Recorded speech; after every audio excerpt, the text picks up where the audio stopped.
Me. Hey, Everybody loves Sexy you. bars. Everybody loves you. You're I'm doing loved. great. You're I'm the doing best. I'm awesome. number one. Welcome to I'm the Onesie best. Piece number 2, folks. The day is Tuesday, August 18th. I'm your host who's going to severely disappoint you because I'm always underprepared. And I'm the host that's going to severely disappoint you because I think this show is stupid. He's gonna learn to love it, but probably not yet. Because today we're talking about, well, What are we talking about? today we're talking mainly about Orangetown. I don't want to go off the rails too much, but I would like to also talk about a little bit about I don't know, the military island arc. It's not even, Yeah. because we talked about Zoro last week, but we didn't really glossed talk over about Military Island. everything else going on Yeah. there. So I want to do that. Oh my god. And just when I thought my Kobe days were behind Your me. Kobe days aren't over yet, my friend. But first, let's take a look. Hold up.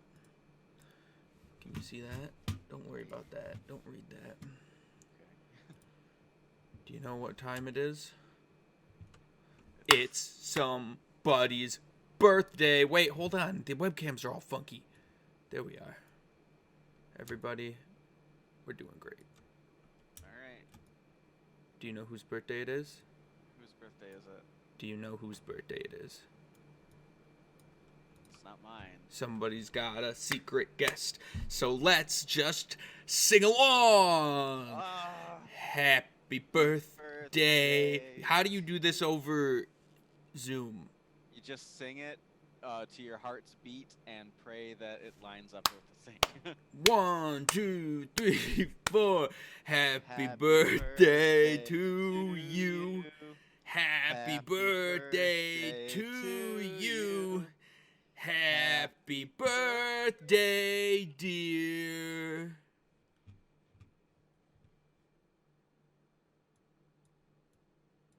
Buggy the Clown. What? Happy birthday to Buggy the Clown. Right. Buggy the Clown's here. It's his birthday? You tell me, motherfucker. Buggy the Clown's birthday. August 8th. It was this week. Wait, hold up. No, That was 10 days ago. This would have been more appropriate last week on episode 1. The One Piece. Hold on. The One Piece subreddit said it was like the 12th or something. It was Why does definitely he the have a day birthday? after our podcast aired. Why does he have a canonical birthday? I have absolutely no idea why he has a canonical birthday. But he is 37 years old. As of today? I have no idea. I don't think that's how it works. Because if he's 37 now and his episode aired like 20 years ago, yeah, more than 20 years ago, he'd be like in his teens. Early teens. Yeah, he would be, well, he would be super duper. What does that mean? God damn it, why can't I do anything right? I ask that so often. Oh my god, dude. Hold on.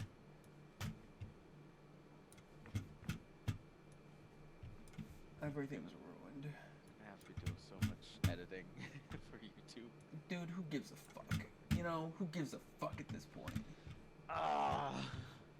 Look, I just want to be able to love. Is that so much to ask?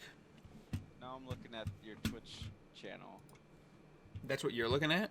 Yeah. Fuck.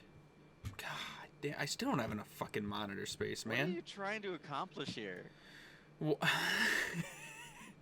what I wanted to do was have the stream chat in a different window so that you couldn't see it, but I could kind of keep an eye on it. Look, man, I want to be able to be there for the peeps. I want to be able to get their messages across, but you're right. Today, stream chat. No, I'm saying, like, don't worry about me seeing stream chat. Well, I'm just saying. I'm not going to be reading stream chat. Okay, alright. Man, I want one of those. Oh, it tastes so good. Taste the rainbow. Not sponsored. Not sponsored. I wish it was sponsored, but right now we have 5 followers. Oh my god. You are just a mess tonight. I am fucking... There's too much going on. I don't even know where my fucking phone is right now. You don't need your phone. Tell me about it. But now I need to find it. Hold on, everybody. Well, tonight we're going to be talking about Orange Town and Buggy, and we're even going to be talking a little bit about the Marine base where Kobe is. So looking forward to that, because that was a big old thing. I'm looking at stream chat now so I can interact with you. All right, you're not going to spoil One Piece. Good. That's the attitude we need around here. That's the community attitude. This is me holding up my thumbs. This is what it looks like. Yeah, I misspoke, but honestly, it feels like tonight. It feels like nighttime. I should be sleeping. Oh, fuck. Okay. It does feel like nighttime. Good job holding the stream together there, pal. Thanks, buddy. Are you ready yet? Yes. Buggy's birthday happened. Is there anything you'd like to say to Buggy? No. There's absolutely nothing you'd like to say to Buggy. I hope you have a flashy birthday. How about that? You hope you... Did you hear that? No. Why not? Because nothing's playing? I don't know. Man, every time I try to do a bit on this show, it just gets fucked up. You need to prepare your bits. I'm literally streaming computer audio to you, and you can't hear my shit. Are you streaming computer audio to me or to stream? I'm streaming it to you. Oh wait, I don't know. Never mind, everybody. The bit's ruined. I had a Buggy the Clown thing. Had voice recordings, everything. He was gonna get all pissy, but now it's ruined because Esteban. Because me? Fucking sucks. I didn't do it. I showed up for this. I'm ready. Yeah, What's your excuse? You showed up for this. That's a likely story. Are you doubting my showed upness? Yeah. I'm doubting it. Oh, I'm doubting it all the way. Let's talk about fucking military arc, shall we? Hold on. Digger's got a great idea. What? Couple costume? Idea. Yeah, I love it. I mean, you already half of it. I'm Lava Girl? No, Lisa's Lava Girl. Can I be Lava Girl? You can be Lava Girl too, and then you can both fight over my heart. I'm gonna take that heart. I'm gonna rip it out. I'm gonna rip that heart right out. Where are you, by the way? In the Caribbean? Sure. Could be Hawaii. Could be the Polynesian Islands. It could be like Morocco. a lot of places. Be a lot of places. Could be a lot of places. All right. Equator's a big place. Let's cut the shit. Right. Let's cut the shit. My bits were ruined. I got the birthday bit in at least, so there's that. We'll work on the other. We'll work on the computer audio shit in the future. It'll be, if it makes you feel any better, it wasn't funny anyway. Doesn't make me feel better. But damn, I thought in my head that's gonna be pretty funny. All right, let's get this big hunk of a man ready to go. That's not even it. I don't even give a fuck. All right, here we go. Can you see this? Ish. It's tiny. Yeah, but you can see who it is. Yeah. Oh yeah, that's the general. That's the fucking General Meso. Yeah. Here, I'll make it a little bigger for you. How's that? Thanks, buddy. There you go. I got you.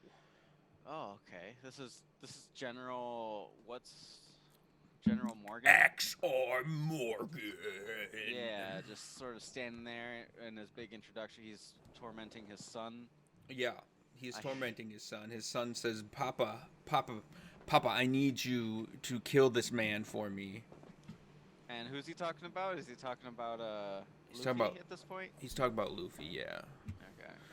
Because Luffy gave him the old punch right in the face.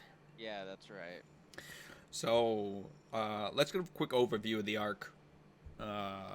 Just for everybody watching who hasn't watched One Piece and is a little bit curious as to what happened. Let me go through the motions here. The highlights. Unless you want to. I want to point out his elbow, his axe elbow. Oh, dude, I was gonna talk about the elbow. Because let me paint you a word picture here. Imagine Captain Hook, but instead of him putting a like a hook on his missing hand nub, he took a full-handled axe and shoved it all the way down his forearm until about a foot of the handle was protruding out from his elbow, leaving only the axe at the nub of his hand. The axe handle goes out far.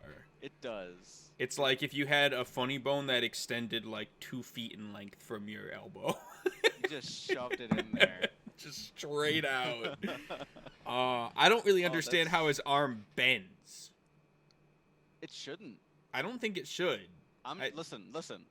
I've never once claimed to be a doctor. I'm not claiming to be one now, but that is a medically incorrect arm. That is... I don't think he can bend that arm. Maybe he doesn't bend it, though. Maybe he just sort of swings it like this. He'd get more leverage if he could, like, straighten it, you know? Get more power behind his swings. Yeah, I don't really get it either. I don't know why he didn't just cut the handle off, to be honest. Yeah. Seems a lot worse. Just jam it right in there. Probably made out of wood, so he's got maybe, like, at least, like, 20 splinters up in his forearm. He's got splinters for days. There's no doubt about that. But he's a baller, I guess. Something. He doesn't give a fuck, man. He's got an iron jaw for some reason. Little cigar hanging in there. Yeah. I mean, that's XR Morgan for you. Right there in the flesh. There's one other dude we want to talk about here. I've completely pretty much given up at this point. Watch my screen. Fucking, I don't give a shit. You can see what goes on behind the scenes. Who gives? Who cares? What you think about it is his little twerpy little son. His twerpy little son is, I think, the perfect way to put it. Yeah. He's such a little fucking dweeb. Yeah, he is a fucking Helmeppo, man. Helmeppo. Shout out for Helmeppo in the chat. F for Helmeppo. Do you think he was named that because he kind of looks like he has a helmet for hair? Where does Helmeppo come in? Helm? Probably, yeah. That's probably the extent of it, to be honest. I wish they named all their characters like that. I mean, Axar, Morgan, Helmeppo, they got 2 things going there. Kobe could be, Pink Splitty. And Luffy would be... Tell me. Straw Hat Foe. He would be what? Grass Straw Hat Foe. Grass Straw Hat Foe? Yeah. What the fuck does that mean? What? Not okay. So he has a straw hat. I don't understand where the grass comes in, and he's not a foe. Well, the main protagonist. Helmeppo. Oh, you gotta put like Poe at the end. Is that the? Yeah. That's the bit. All right, dude. Yeah, that's good.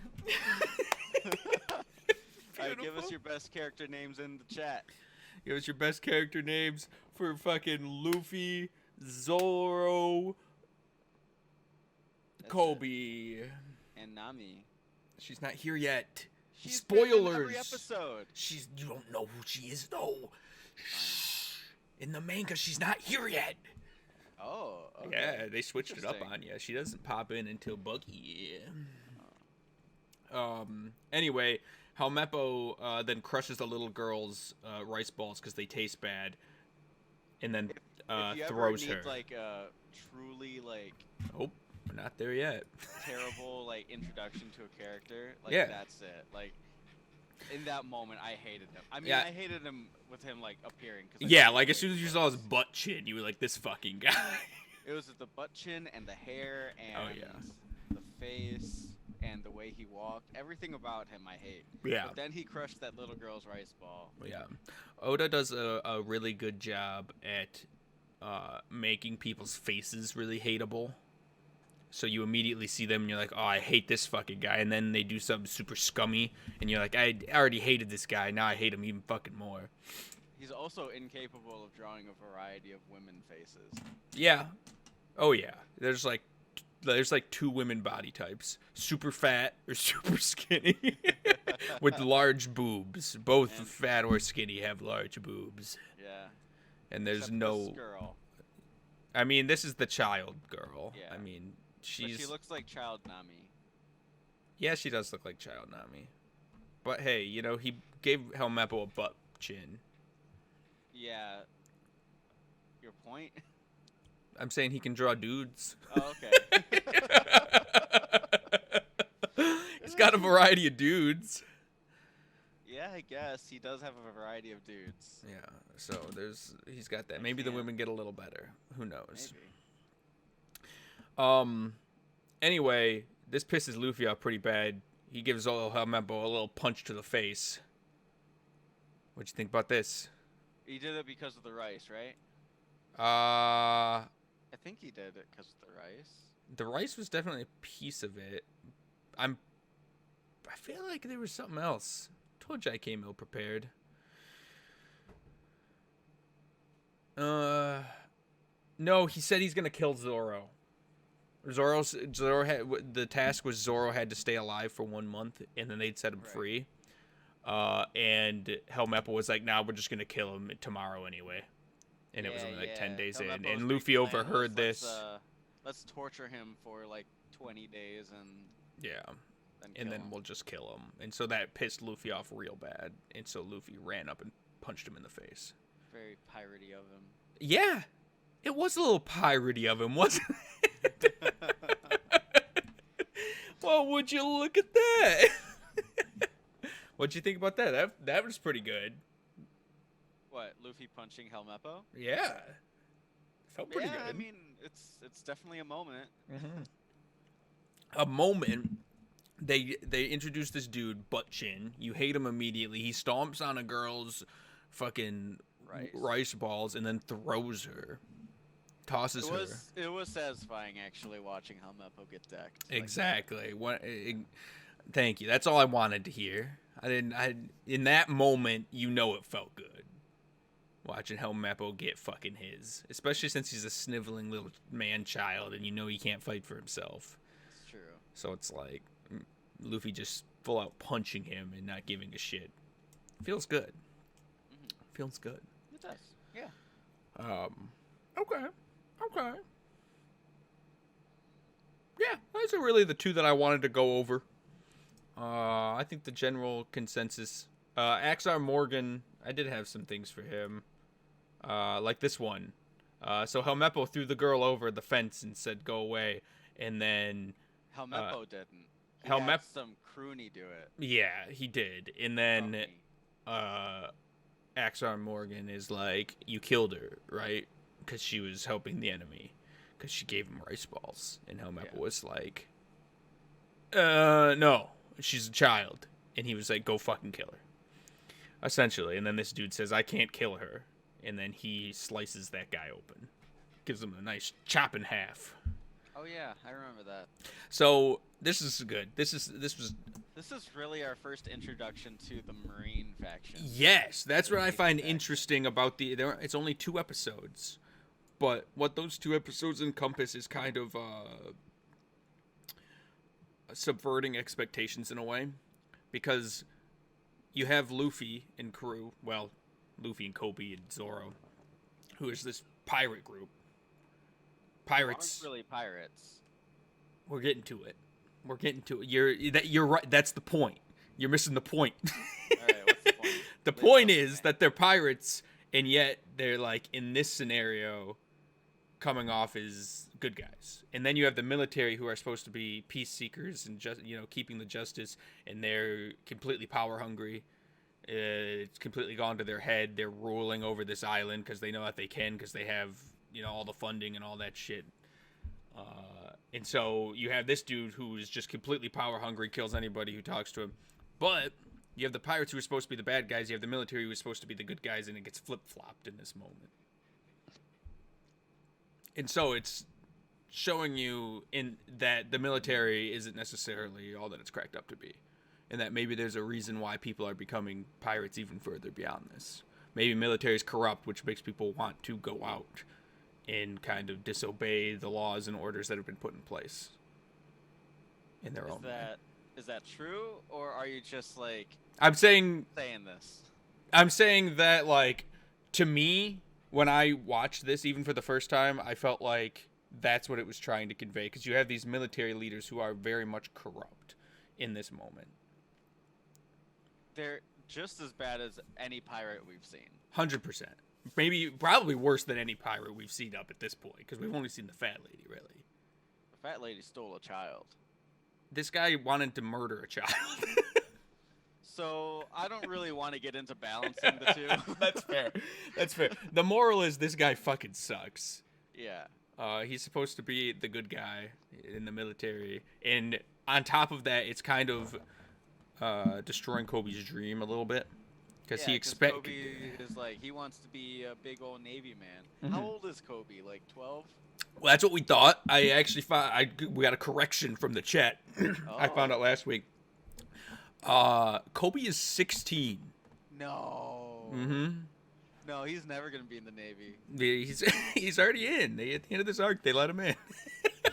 Yeah, because they need someone to wipe the floors. They need someone to mop. Well, yeah, He's gonna be a Navy chore boy, just like he was a chore boy on Lady Pirate. Maybe he's gonna be a Navy chore boy. He doesn't have the okay. I mean, in these 3 chapters, Luffy Navy really toughened him up a little bit. What was that? Every Navy soldier we see has like a very defined physique, and they're capable of being soldiers. Mm-hmm. You know, I don't think they're gonna look at Kobe and say, "You meet the standard." Look, dude. I mean, they already let him in, well, so they can let anyone into the Navy, but they're not gonna let anyone be. They're just gonna have to be like, do some reps every day. Get to the gym. We gotta fucking toughen you very up. Buff, very swole, 4 foot tall Kobe. Well, is where I want the show to go. Hey, anything can happen in One Piece. I want to see just this little beefcake walking around. We'll just have to wait and see if Kobe ever shows up again. What's your prediction? I think he will. You think Kobe will be back? Yeah. Interesting. Okay. Yep. Okay. Shanks, have already gone over this. Yep. Oh, yeah, this was cool. I wanted to bring this up. This didn't happen in the anime, but in the manga, Kobe straight up gets shot, which I thought was pretty badass. He goes to free Zoro, and in the anime, like when they shoot at him, Luffy jumps down and like deflects the bullets with his rubber body. Yeah. In this one, he just straight up gets fucking shot in the shoulder, and is like, "Oh fuck!" His glasses fly off. I thought it was a pretty cool moment. I was kind of disappointed the anime missed that one, because it was nice to see Kobe, having to tough it up a little bit. I would have very much appreciated watching Kobe get fucking shot. Yeah, exactly. I was like, what the fuck? I don't remember nice. Kobe getting shot, so I went and watched the anime, and he most certainly did not. No. So, okay. That's all we got for that. Right. Time to move on to Orange Island. Orange Town. Orange Town arc. Would you like to give an overview of, like, just a quick summary of what you remember from Orange Town and how it went down? Yeah, absolutely. So, Zoro and Luffy say goodbye to Kobe. Bye, Kobe. Yep, and we see Kobe's last little aneurysm moment. as he's holding back tears, saying goodbye to his friends. And they find their way over into the middle of the ocean, and they see a big bird in the sky, and Luffy's like, I'm gonna eat that bird. And rubber Yeah. bands up into the sky, and the bird grabs him in the bird mouth, and then flies him away, and Zoro's like, I gotta find him. And then uh, Zoro runs into some buggy pirates, and they try to take over his ship. But Zoro's like, I'm Zoro, and they're like, never mind. And Hmm. he captures them, and he makes them row to find Luffy. And Luffy lands in Orange Town, where he is immediately captured by the buggy pirates and put in a cage, right? Uh, Or not. I think maybe he does something to land himself in the cage. I don't remember. It's kind of an important piece. Essentially, he meets up with Nami and saves her. She pretends like he's his Oh yeah, boss. she completely throws him under the bus. Yeah, she completely throws him under the bus, but then he beats the crap out of the pirates anyway. And Nami's like, "You're Yeah. pretty strong. We should team up." Yeah, And and then she then, brings him to the buggy pirates and is like, "Hey, here's my boss." yeah, well, because then she wants to team up at first, and then Luffy's like, "I'm a pirate. Join my pirate crew." And she's like, "I fucking hate pirates." I'm pretty sure her entire intention was to throw him under the bus. She did after she found out he was a pirate. Before I that, don't. she wanted to team up. I no. I think the whole wanting to team up part was just her like throwing out the lure. Like, I need someone I, to throw under the bus. I don't Let's team know. up. I don't know if I agree with that because she already had the map, which is what she wanted. She only threw him under the bus after she found out he was a pirate because she only hates pirates, right? If he was just some Yeah. strong dude, why would she want to fuck him over? I think it was in her like first introduction when she's introducing herself to Luffy. She says, "I'm a thief who steals from pirates." Yeah, yeah, exactly. It's such an unnatural line of dialogue. Yeah, I. It just comes with the translation sometimes, I figure it's a translation thing, but I don't but disagree. it's also like, even in Japanese, she would have said that, right? Yeah, but I think she would have said it in a not such an unnatural way. You know what I mean? Like, there's a way to say that and convey that kind of in a more. Well, and the thing you got to realize about Japanese in general is that there's. At least I mean, I don't want to speak like I'm an expert on it, but just from what I've watched from anime, they're often very direct about things. Sarcasm doesn't exist in Japanese, and so like a lot of times they're just even when they're like telling a joke, they kind of like explain the joke because sarcasm, to my knowledge, doesn't exist in Japanese, and so I think it translates into other pieces of the language too, where they're just often like very forward about what they say. But again, I don't know anything about Japanese outside of anime, to be quite honest. So That's fair. It could just be like an anime thing. yeah, it could be. It very well could be. I'm pretty sure that at least sarcasm doesn't exist, and so I think that translates over to some At the other very least, portions. like if you're meeting someone, I don't think you just present yourself. I'm a thief. Nice to meet you. Yeah, no, that's fair. I Also, I mentioned this last episode, but I'm keeping a flashy count, and episode 5 takes the cake for the most amount of the word flashy flashily, I believe, right? some way or the other. Yeah. Yeah, flashily. Episode 5 wins. Episode 5 wins with it being said 9 times. Man, 9 times. Yeah. Oh yeah, they're saying you're super quiet. I meant to bring that up too. There you go, guys. That should be better. Can you hear me now? Is Oh, that I any bet they better? can. I hope so. Yeah. Okay. Um. Yeah, I mean, okay. So Luffy gets put in a cage. Yep.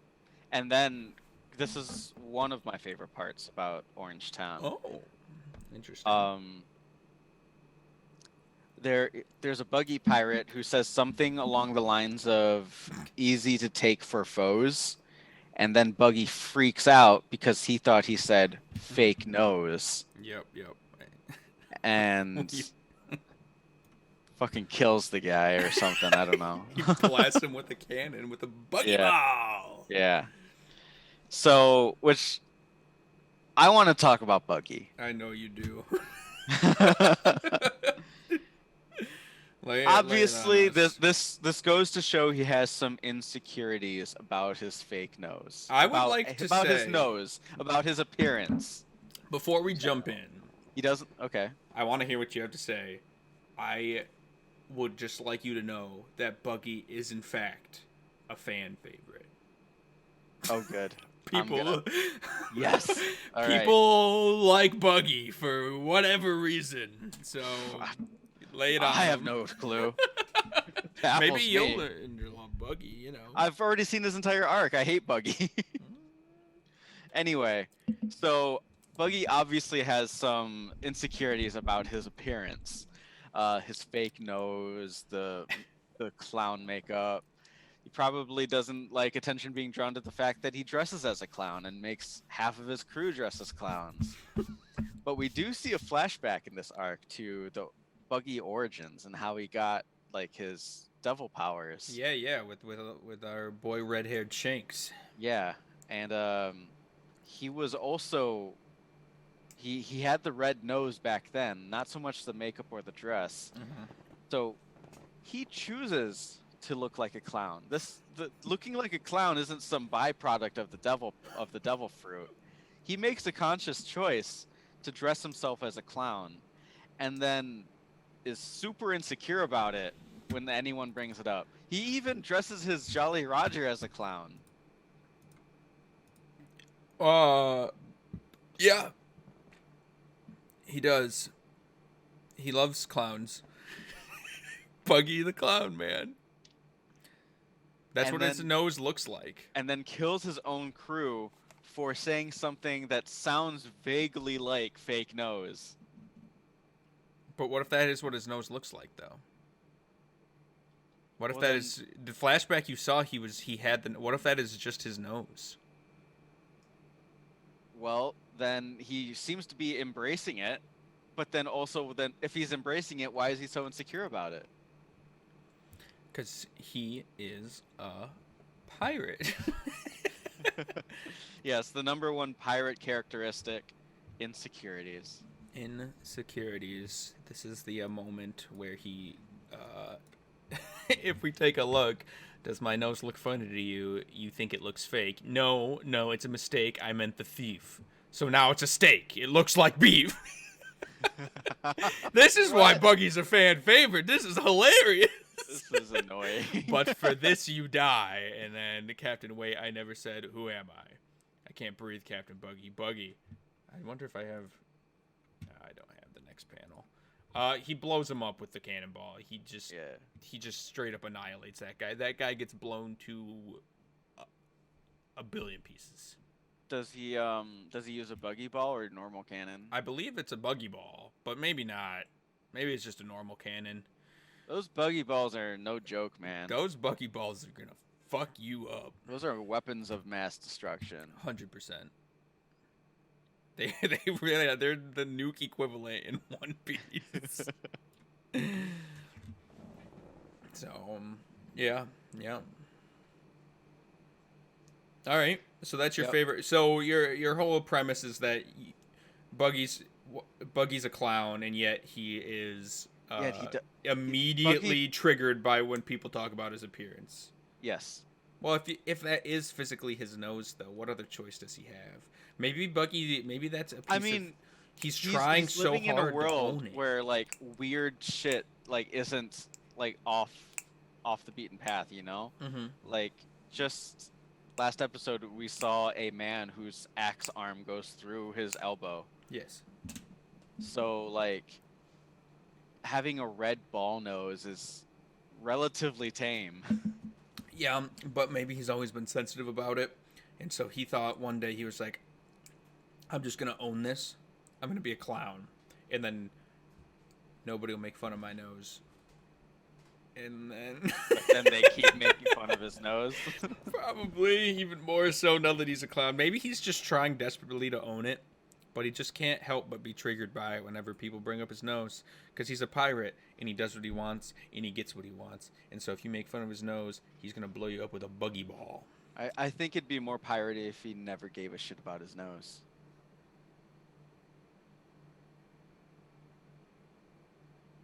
Maybe.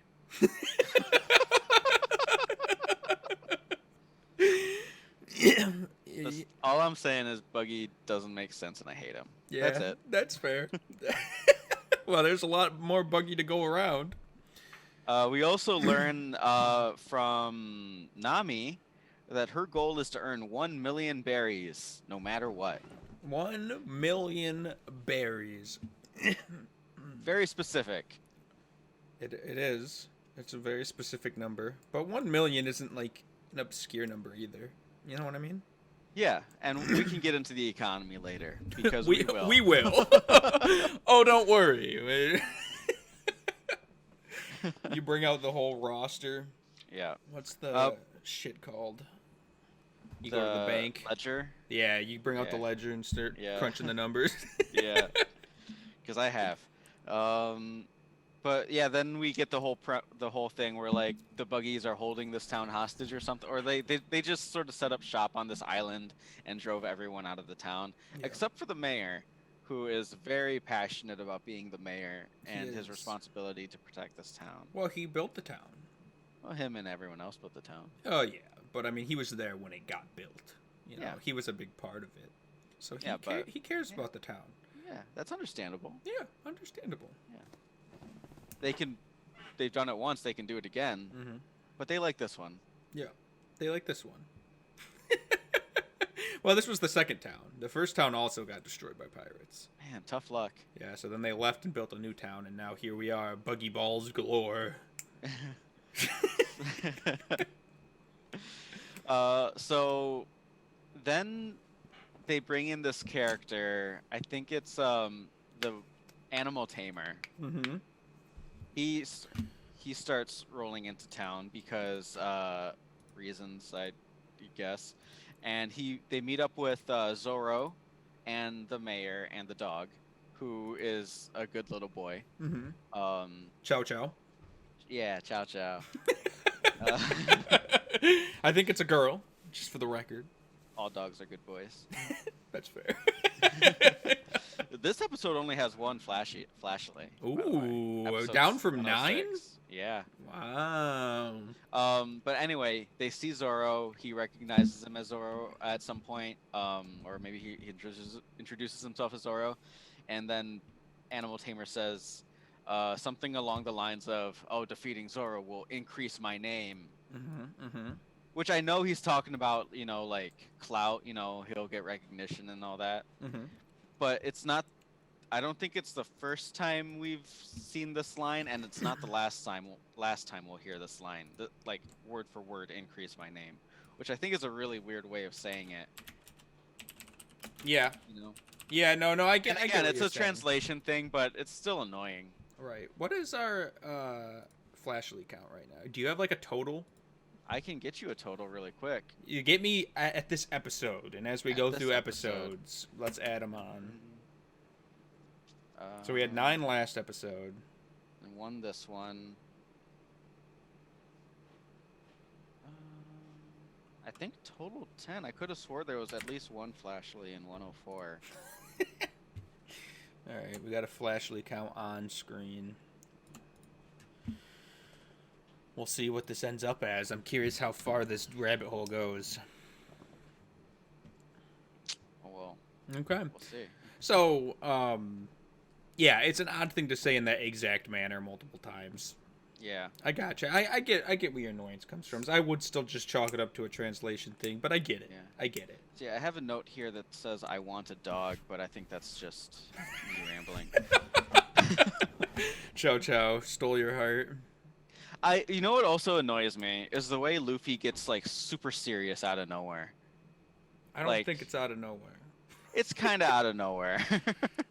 Like there'll be some super serious stuff happening, but then Luffy is just the most like carefree character in there. Mm-hmm. But then just like all of a sudden something will happen, and then he'll be like, "Yeah, I brought talking points for this exact moment. Oh boy. I'll turn it over to you. Oh Jesus! All right. Because you're always shitting on Luffy, and I'm sick of it. I'm fucking sick of it. All right, because Luffy's great, and he knows what he wants, and you're always saying Luffy ain't a pirate. Blah blah blah. Bullshit. Bullshit. Bullshit. So, I want to start going completely left turn here, and I'm gonna somehow find my way back to the current topic. Oh boy. Because I want to talk about what is a pirate. Alright? Alright, I cannot wait. And I'm about to fucking convince you that Luffy is, in fact, a goddamn pirate. So, boy. I have two questions for you. Okay. Why would someone become a pirate? In real life. Not in One Piece world. In real life. You would probably say, yeah, desperation. They're probably poor, dying. They have no other way to make any money, right? So they have to cheat and steal their way to get money. And same way that people... to the top. Yeah, exactly. Same reason people steal. Because they really have no other option at this point or to live, right? Why do they continue to be a pirate? Because they're not getting enough money. Because they get greedy, right? No. Because they're still desperate. You think so? Yeah, I think so. You think that after they pillage, like, hundreds of towns or whatever, like the Vikings, you think those dudes were swamped for money? Well, the Vikings weren't pirates. They were, like, conquerors. They wanted the land and shit. They were kind of pirates. They were on boats. That's the only similarity. What do you mean? They were on boats and they went and pillaged towns and stole their money and... Pirates aren't going out and conquering land. They're just out stealing. Yeah, but I feel like it's similar vibe. Like, here we see Buggy the Pirate taking a town over for himself, drinking all the beer, blowing up the town, having a great blast, having a good time. You know, it's not that far-fetched. All right. I think Buggy's kind of Viking-y. That's fair. Okay, so we've established those two things. So I don't know. I would say you would continue to be a pirate, yes, because you still have no choice, or because you get greedy, or you seek power. You continue to seek power. Yeah, you're trying to build up your pirate fleet. Increase your name, as it were. Yeah, exactly. You want to build up your pirate. So even if you, let's say you got enough money and you continue to be a pirate, why do you continue to be a pirate? Probably for that reason. Your name. To increase your name. Would you say being a pirate is more associated with... You don't know any other way of life? With necessity and greed? Do you think a pirate's more associated with necessity and greed, or with the fact that they're free from the laws and, like, they don't have to follow anybody's rules but themselves? Would you just say it's like a mixture of the two? Probably more of a mixture, but if I had to choose, necessity and greed. At first, but then let's say they get the money. They get the power. They've built up their pirate ship. Why do they continue? Because that's the only life they know. Because they like it. Right? Alright. Because they like it. Alright. That's the only explanation, right? At that point. They've Sure. built up this empire. It's the same way why you continue a business. You're not just going to give up. Like it. Yeah. Well, you're not just going to give up once you have money. Once you have enough Yeah. money that you can sustain yourself, you keep going. So it's because you like it. Yeah. You like the idea of being able to do what you want, the power that it encompasses, and the fact that you can make a lot of money doing it. All right. Look up the definition of pirate. Boom. 3. 3 definitions? 3 definitions. Pirate. Someone who robs and attacks ships. Seems reasonable. Yeah. Checks out. Someone who steals someone else's work for profit and without permission. Yeah. Mm-hmm. Checks out. A person Viking. or... That one specifically was actually software pirate. Pirate Bay, a la, so a modern day pirate. Yeah. Or 3, a person or organization that broadcasts radio or television without official authorization. Yeah. Radio pirates. Pirate Yeah. radio, right? You know, that was a craze there for a while. That was the thing. Yeah. What do these 3 definitions have in common? Why are they all pirates? Because of breaking the law. Because they're breaking the law. Exactly. So you think the common thread amongst all the different pirates of the land are that they have this anarchist thread in them, this anarchist like little gene that says you need to fight the power, you need to go against the man? I don't think that's I don't think that's why they do it, but I think that's, well, I mean, it's certainly a part of it. So you get rules and regulations slammed down on you, right? And you can't, it has essentially let's just say like a modern day, even like the government's not doing anything to help you, right? The military's in this case maybe not doing anything to help you. You know, they've ruled over your town, they've taken your little girls hostage, they're gonna murder you. You know, they're supposed to be protecting you. Balls. Exactly, they're supposed to be protecting you. And so the system has failed you, and so you seek a life of freedom, Of debauchery. but inevitably you're still a good person. Let's just pretend. I'm pretending. I'm You're doing a lot of pretending. you're still a good person, right? La Luffy. No, but for real. So I've said all of this, and the whole point I'm trying to make is that the one thread that keeps pirates together, whether it's a software pirate, a radio pirate, or a pirate, is the fact that they are regulating outside of the law. That is what a pirate is. It is someone who is regulating outside of the law. Does that sound fair? I mean, it's loose, but yeah, like it fits. Well, You're like putting a foot into a shoe that's too big. Like, What- yeah, if a foot goes in, but What- it's also not tight. what other common thread do those 3 definitions have besides they are all things that are regulating outside of the law? Well, I'm like setting aside software pirate and No, radio we're pirates doing right now. all 3. They got Okay, the pirate name for a reason. Why are they called pirates? What is the thread that combines those 3 definitions? There's only one thing that I could think of. They operate outside the law. You're goddamn right. Because a software pirate, little nerdy boy in his basement, radio pirate, a fucking DJ, and then a scurvy man with a beard. Those things don't line up. Those 3 people can't be the same thing, but they are. They are all regulating outside of the law. So, up until this point, let's take a look at what Luffy's done. They're also taking stuff that doesn't belong to them. Yeah.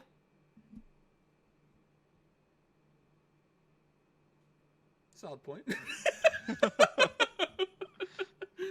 Solid point. We're gonna ignore that though. Oh, are we? Well, no. It can fit. We'll make it work. We'll keep it in the back of our heads. How's that sound? But for right now, we're gonna push past it. The regulating outside the law is the important part. All right, they're regulating outside of the law. They may or may not be taking stuff that don't belong to them, but that's beside the point. That's beside the point, exactly. So what has Luffy done at this point? He's beaten the shit out of a pirate. Big fat pirate, right? Big Girl. fat, yeah. Yep. Beat the crap out of her. Pretty pirate thing to do to fight other pirates. Sure. Yeah. What do you mean, Yeah. sure? I'm just saying, like, you could say that's a pirate thing to do. You could also just say that that's a thing to do. I would Just fight people who oppose you. Yeah, no, that's fair. That's fair. 2, broke into a military base, freed their criminal or their their criminal prisoner, and asked him to join him and then beat the shit out of the two head honchos in the process before leaving the island. All right, break into a corrupt military base, free a wrongly imprisoned prisoner, beat up the officers who are going to wrongly execute him. Mm-hmm. Yes, correct from a logical standpoint. But why did Luffy do it? Did he do it for those reasons? Did he do it because it was corrupt? Did he do it because the prisoner was wrongly convicted? That's a good question. He didn't. I already have the answer. Luffy did it because he wanted Zoro in his crew. That's the one and only reason. If there was some other dude there who was wrongly convicted, who was just a dweeb, I don't think Luffy would have given two fucks, if I'm being honest. He wanted Zoro on his crew, and that's why he set him free. And on top of that, he didn't just set Zoro free. He manipulated Zoro and basically forced him into joining his crew. He said, I'm going to set you free and you're going to join my crew. Zoro declined. He said, I'm not going to be a pirate. And then Luffy essentially got out of him that the two things Zoro cherishes most is his life and his swords. And so Luffy then responds by saying, I'm going to get your swords and I'm going to give them back to you and you're going to join my crew or you're not going to get your swords. It was an ultimatum. Now, he got his swords, which he stole from the military. You know, taking things that don't belong to you. It didn't belong to them. Well, you know, he was returning them to their owner. He was returning them to their owner, but he was Robin Hooding. It was. And I would not call Robin Hood a pirate. All right, that's fair. I wouldn't either. And then he brings them back to Zoro and essentially says, I'm going to give these swords. Then the military has the guns pointed at them at this point. And he says, I'm going to give these swords back to you and you're going to join my crew. Or if you'd prefer to get shot and die here, you can do that. And Zoro says, you son of a bitch, I'm in. So, Zoro being a man of his word, because that's a big part of his character. You know, he's a man of his word. He knows, like, he agreed to this. And thus, in the upcoming fight, protects Luffy from Morgan. He punches Helmeppo to save Kobe, right? And then, in that process, he is warned that Morgan is bringing his axe down on top of him. Luffy doesn't stop to then, like, deflect the blow. He trusts that Zoro is going to save him, and Zoro does save him. Because Zoro is a man of his word. He is now in a pirate crew, and pirates protect their captain. Right? An interesting little thing. The whole point is that I want you to think about going forward when watching One Piece is, yes, the military deserved it. There's nobody's arguing that. But just think about, why is Luffy doing this specifically? Because it's hard. Up to this point, up to Orange Town. I can tell you why Luffy is doing it. Because he has one goal. Get to the One Piece so he can return the hat. Yep. And anything that, like, helps him towards that goal, he's going to do. Yeah, pretty selfish.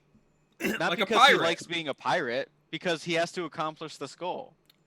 Well, he wants to accomplish this goal. But he also likes the freedom of being a pirate and being able to do whatever he wants. And he doesn't fear, you know, while Kobe sits there like a blathering idiot, he doesn't fear, like, the military or going against the law, essentially. He just does it. Yeah, because he's, like, 100% carefree. Exactly. Carefree is a good word for it. He is 100% carefree. He knows what he wants and he goes for it. And nobody else can convince him otherwise. Essentially. But there's key defining moments that I think show Luffy's character. So, twisting back to Luffy being carefree to Luffy being totally loosey-goosey in certain situations, and then all of a sudden, in other situations, he gets super pissed off. Out of the blue, seemingly. And that's confusing to you. Why, in this case, I'm assuming, what moment are you referring to? The moment I can think of that Luffy gets super pissed off in Orange Town is after the dog's house burns down. The shop gets burned down. Maybe. I don't remember the exact moment because, yeah. Okay. Well, I am pretty sure the exact moment is the dog who ChouChou. Sweet, poor ChouChou. Owner died, and ChouChou is there to protect the shop because the owner is no longer there to protect it himself. And so ChouChou sits in front of it every day, and the mayor brings him food, and he's a sweet little pup, and all he wants to do is protect the shop, which is the only piece he has left of his owner's life. Yeah. Poor And it little feels ChouChou. real bad. And then the motherfucking lion comes up, swats the dog with its claw. In fact, I got images. Oh boy. Oh yeah, here we go. Here's ChouChou. Here's the beast of a boy that ChouChou is right here. This bastard fucking comes up. Yeah, lion man. Man sitting on top of a lion. Yeah, sitting on top of a lion, right? Yeah. ChouChou's sitting here, he's barking. He says, stay away, Rough. stay away. The lion wants the pet food. I do appreciate in the show that, like, the dog is very obviously voiced by a woman just yelling rough. Yeah. I wish I had a clip of that, to be honest. It's missed in the manga.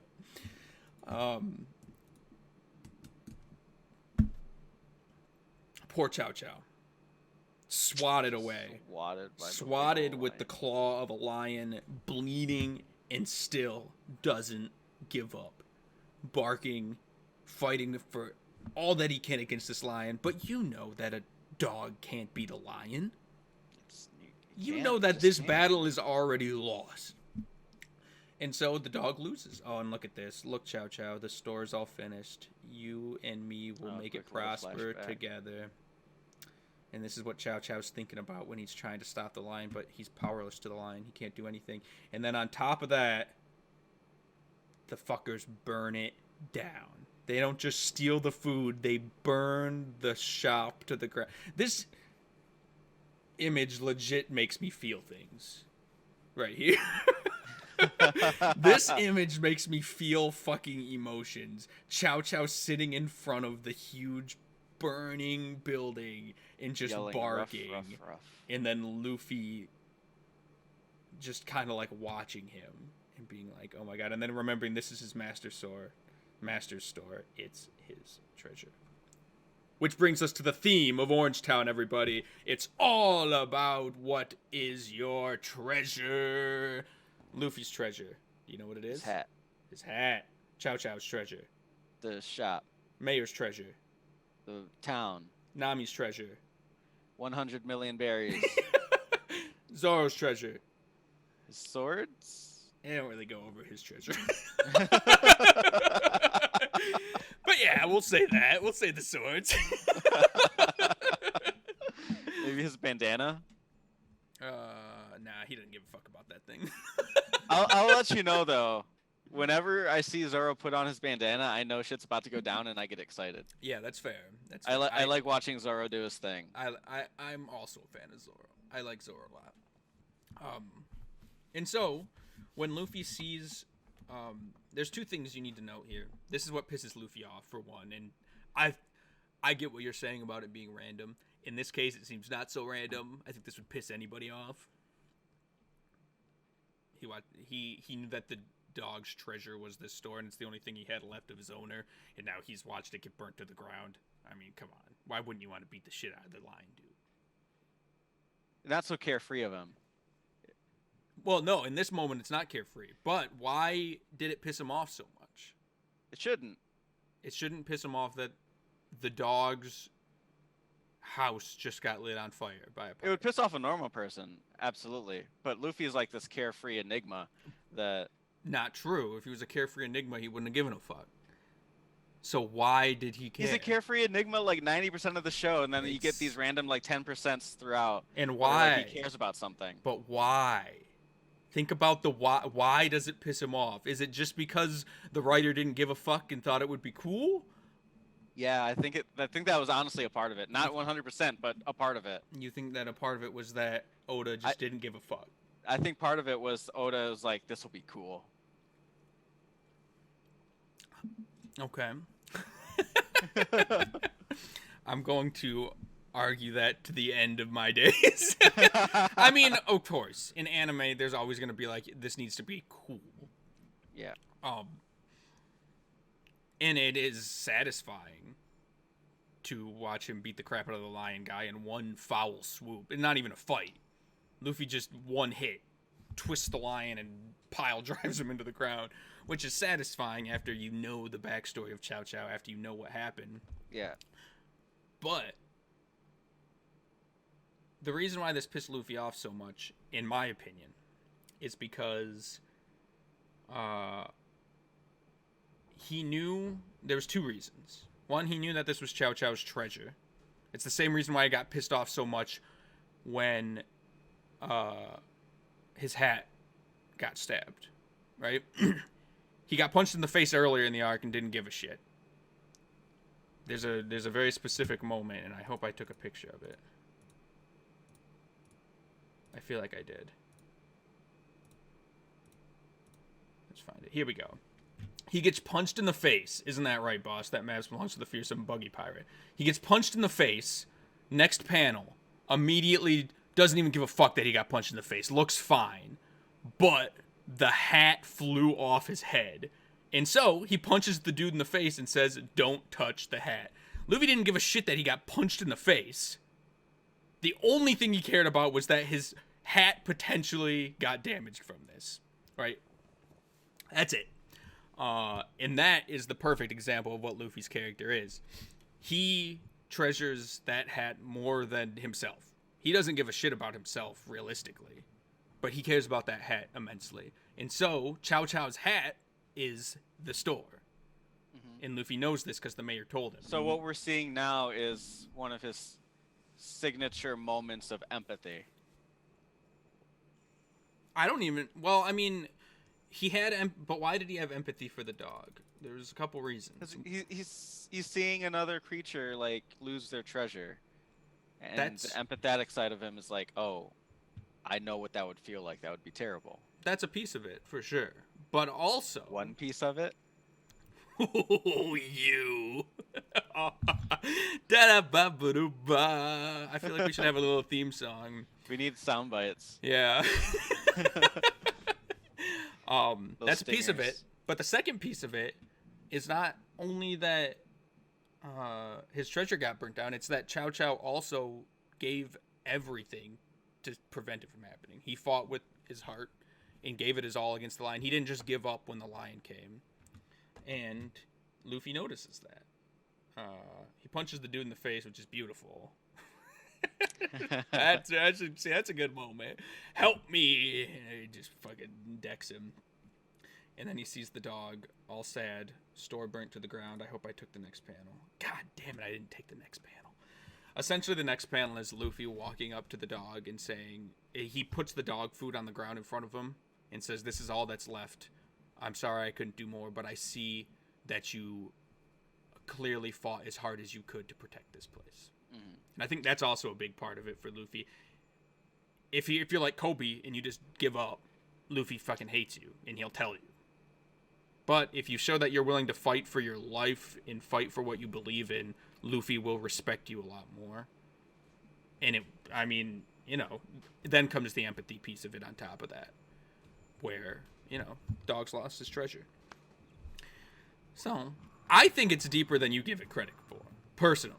Listen, I would agree with you, and I'm really glad you brought up this motif of treasure. Okay. Because my last note on this episode is Buggy saying this line: "No one else in this world needs treasure but me." Okay. Which I think supports your statement that One Piece is about personal treasure. Mm-hmm. but Yeah, also it's extremely on the nose and transparent, like on the big on the big rubber red red nose nose. that the writer is saying, if you haven't picked this up yet, this is what this is about. See, I think I genuinely I don't want to talk out my ass here. I genuinely think that goes back to like sarcasm not existing necessarily. Japanese is very on the nose about things. It while it reads between the lines, I don't know. I need to do more research. I feel like I'm being an asshole talking about this, but I just feel like that's where it comes from. I feel like that's probably where it Yeah, originates if it's from. like a cultural thing, that's fine. I can forgive it. But I just don't know. I'm ignorant of that. That's So fair. like I mean, I am too. I'm for me, I'm it's just just like spitballing here. it's just writers saying like, hey, we're gonna try to convey these ideas, but we're also just gonna flat out tell you them. Yeah. Like we don't trust you enough to figure them out yourself. Well, but then they give you a complex character like Luffy who doesn't do that, and all of a sudden you're complaining about that. So, What do which you one mean? is it? Which one is it, Esteban? What do you mean? We literally just talked about the depth of Luffy's character, why he did what he did, and why certain things piss him off. No, Which they no, never that annoys me. stated. They That never stated no, listen, that. listen. His like moments of like seriousness annoy me because they're usually moments of empathy, and he's like the least empathetic character like in the show, and like he lives 99% of his life just sort of like living his own. Mm-hmm. He's out for his goal, and if other people get helped along the way, sure, that's great. Mm-hmm. But then you just get these huge moments of empathy, and it's just so inconsistent. It's not inconsistent. It's inconsistent with him. We just talked about why it's consistent. I just did like a 20-minute rant on why it's consistent with him. It's not What do consistent. you mean? All right. He's not an empathetic character. He has Until he is. because there's reasons behind his empathy. I just explained them to you. I explained the very specific reasoning on why he was empathetic in this moment. We're just gonna have to disagree, man. What? Okay. Going forward, Yeah, just going think forward. think yeah. about this. There's two things Luffy loves: treasure. His hat. Yeah, I mean his hat. Luffy specifically, his hat, and his crew. Remember that going forward. All right. Those are the two things Luffy cares about. And yeah, those are the two things. Those are the two things. And so, Also, you know. on back to the on the nose thing. Like I'm pretty sure there's lines of dialogue in there where Luffy just straight up says like, "That's the dog's treasure," and he explains exactly what you did, like word for word. Well, I mean, yeah, he explains that it's the dog's treasure, but also Like it's not. I wouldn't call it deep because they just flat out say it. well, I mean, deep. I don't know. I would call it deep. I think it tells a lot to Luffy's character, and I would call it deep in that the fact that you aren't realizing it makes me think it's probably deeper than like deeper than you're giving it credit for. I think your biggest problem thus far is that you want to treat everything like it's lazy writing. And you're not willing to look deeper. Like if this was like Game of Thrones, would you be treating it? I know that Game of Thrones isn't so on the nose about certain things. I think it's those on the nose comments that throw you off. You see those on the nose comments and you're like, I expect everything now to be laid out in full because they do it for this situation. Well, it's the on the nose comments that really annoy me because like usually at that point, like one of two things have happened. Either they're putting an on the nose comment about something that hasn't been like explained before, like through imagery. Yeah. So they're telling, not showing, or they've already explained it through imagery and now they're putting an on the nose comment about it. So Yeah. I personally prefer stories that show not tell as opposed to tell not show or show and tell. I 100% agree with you. And I do agree that One Piece has a habit of over-explaining. I'm not denying that. And I understand where your frustration comes from. Because it does have issues with that. Um, I want to say it gets better. That doesn't bode well. I feel like it gets better, but I hope it gets better. My gut's telling me it does get better, but we're gonna find out. I've never done such an in-depth look at it either, so we'll see. All right. But that's my spiel on why you should love Luffy and fuck you. All right. Should we rail off my quick thoughts on episodes 107 and 108 before we run out of time? Yes. All right. Wait, 107 and 108. Yeah, because we've covered episodes. We just covered episode 106, which is like the begin. Oh, yeah. Season. Yeah. Okay, I see what you're saying. Never mind. Yes.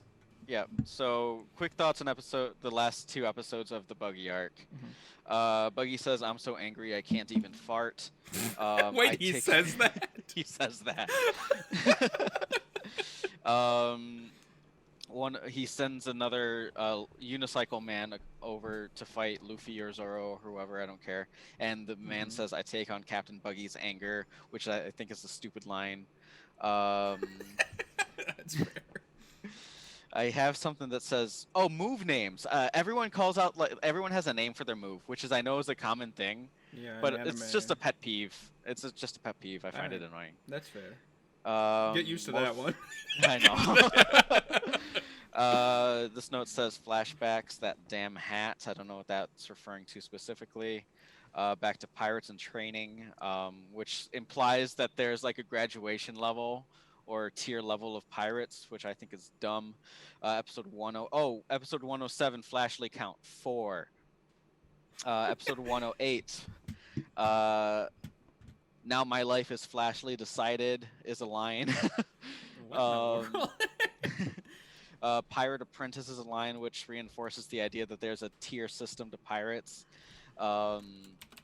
There's weird citizen mayor expectations because at one point some citizen says, "What kind of citizens are we to let our mayor go and defend the town alone?" Nami line again. I don't know what that means. I should have been more clear. I do have a timestamp if we could, please. Yeah. Episode 108 at 15 minutes 10 seconds. All right, let me get it up here. I'm not prepared, but I can have it up in no time at all.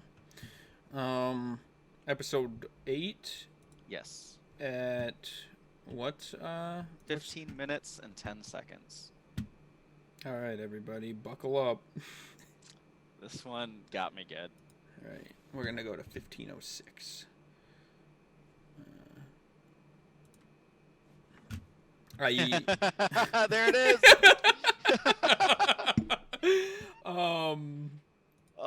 You probably can't hear it, but the chat should be able to hear it. No, there's no clip to this. I just wanted to see that image. Oh, this exact image? Just Nami's face as she squeezes the bags of gold up against her cheeks. Wow, I landed right on it. You landed right on it. It was at 5:06. But yeah, that's it. That's it. Why? What is it about this? Do you love it or hate it? Both. All right. So stupid. It's she great. loves gold. 10 million berries. She is just like, oh, look at all my gold. Rubbing it on her cheeks. Yeah. All right. Fair enough. That's man. it. My last note is she's really splitting hairs on the only teaming up as opposed to joining your crew. Flashly count for 108 is 5. So what are we at total? What was just 107 and 108, and I can add it. 107 is 4, 108 is 5. Okay, so 19. Flashly count 19. 4 episodes. Wait, and this is only over 4 episodes, right? Yes. Yeah. Wow. All right. Is that all your notes? That's all my notes. Well, there we go. I think that went pretty well. I think so too. That was fun. We went over Orange Town, which means next we're into, I don't know what it technically is called, but Usopp's world. Syrup Town or something. Syrup Town. Yep, that's correct. Yeah. And so Syrup Did they Town, just like cut up a dictionary and pull out shreds whenever they needed to name something? probably, yeah. I don't know why it's called Syrup Town. It has nothing to do with syrup at all. I don't This think. had nothing to do with I, oranges. that's a good point. Yeah, I don't know. There is one more thing I would like to point out that you missed. That occurred to me. So you have this moment where where Luffy huffs and gums up into a balloon. To deflect the gum or the buggy ball, The buggy ball right back at him.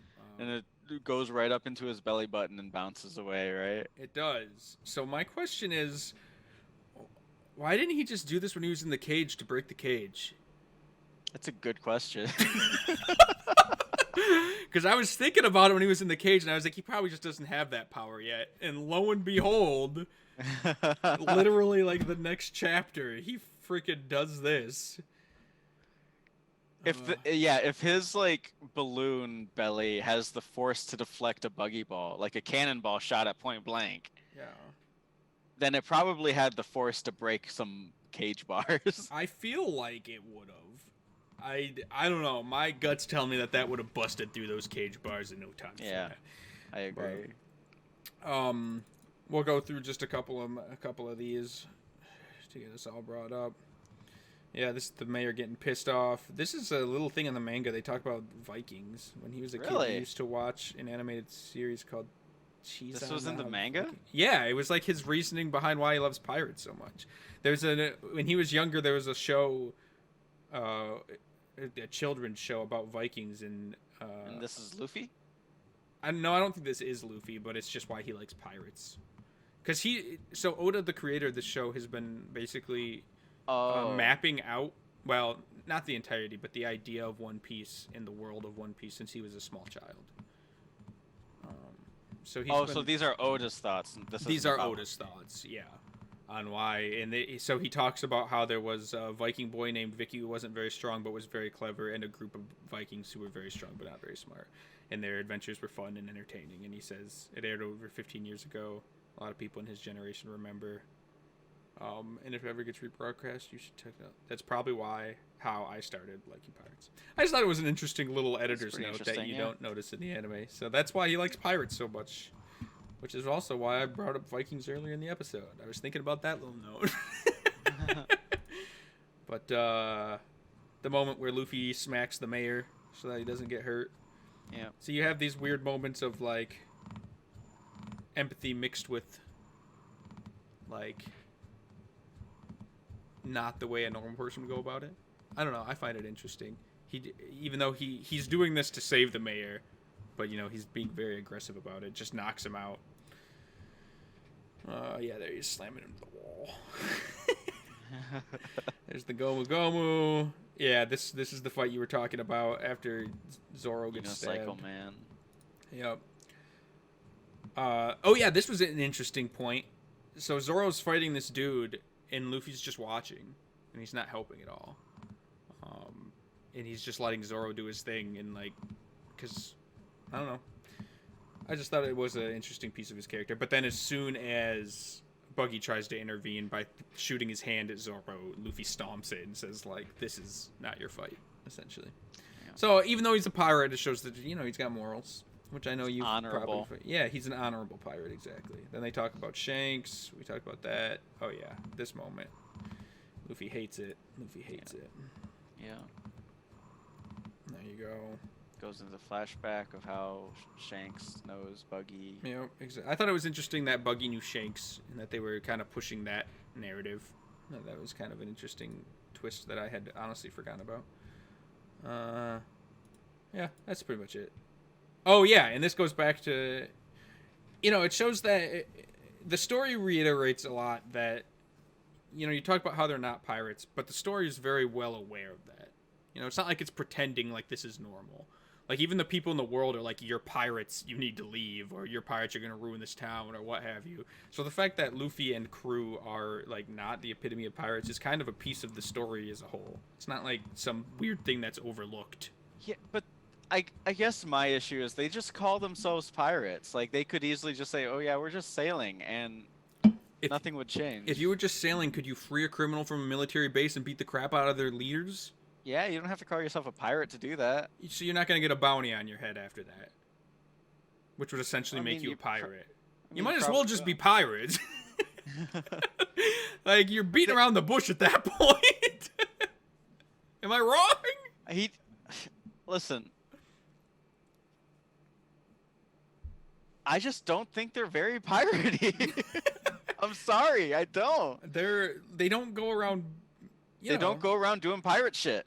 I mean, see, again, I would argue that freeing a criminal and beating the crap out of a military base is pretty piratey. Did that one time. We'll see if they do it again.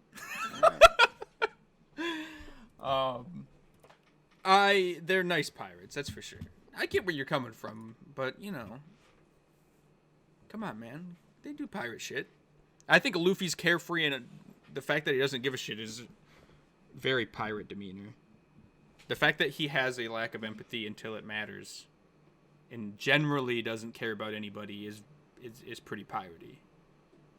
In a weird Luffy way, All right. Let's see if he robs some innocent people. Well, Futures. He doesn't care about gold. That's the thing. He just cares about being called a pirate. No, he just cares about getting the hat back to Shanks and finding the One Piece. You don't have to be a pirate to do that, though. Well, Again, you might as well, he's still doing pirate-esque. I don't know. I'm just going around in circles at this point. If he wasn't a pirate, he couldn't have gotten Zoro. He's a pirate because he just does what he wants. And what he wants is not to pillage and rape and kill people. But he's still doing what he wants. All right. Listen, if he doesn't come across just some ship sailing out in the waters and he doesn't rob them of everything they're worth, I'll never call him a pirate. What do you software pirates, man? Or if he downloads some illegal software, I'll call him a pirate then. How about that? You'll call him pirate then, but him beating the crap out of a military base isn't enough. It's not enough, but if he was a vigilante. He was a vigilante. He was rescuing a town from a corrupt leader. But he also directly opposed the military. So, vigilante's not a bad word for it, though. But I mean, in this world, it's just pirates are kind of vigilantes. Yeah, at least this one is. Well, yeah, I mean, and you have other pirates. Shanks is more vigilante-like from what we've seen of him and stuff like that. We don't know what Shanks does. For all we know, he's out there raping and pillaging. Yeah, he might be. It's a solid point. I'm just saying, from what we've seen of him up to this point, he seems like a good dude. Protected his home. It wasn't his home. And he protected this place. Did some vigilanteing. All right, I think we're going around in circles at this point. I think a lot of progress was made. We'll be back next week. I want to cover all of the Syrup Town arc. I don't want to split it into two pieces. Quite frankly, I don't think it's a good enough arc to split into two podcasts anyway. So there's some spoilers to see what next week is like. We'll see what happens. Exactly. At the end of the day, we'll see what happens. But yeah, it's been a long time since I've read these or watched these. So we'll be back next week. We need to have some sort of ending. What do you think? We should come up with an ending. Guru. Waddle. We could sway in the wind. We could have like we were talking about lo-fi anime ending. Remember we were talking about how the ending sequences have. We need to dress up in dresses, stand on a castle, and look out into the moonlight. Yeah, and then just sway. Yeah. And then we'll have the slow music playing, and that's how we'll end every podcast.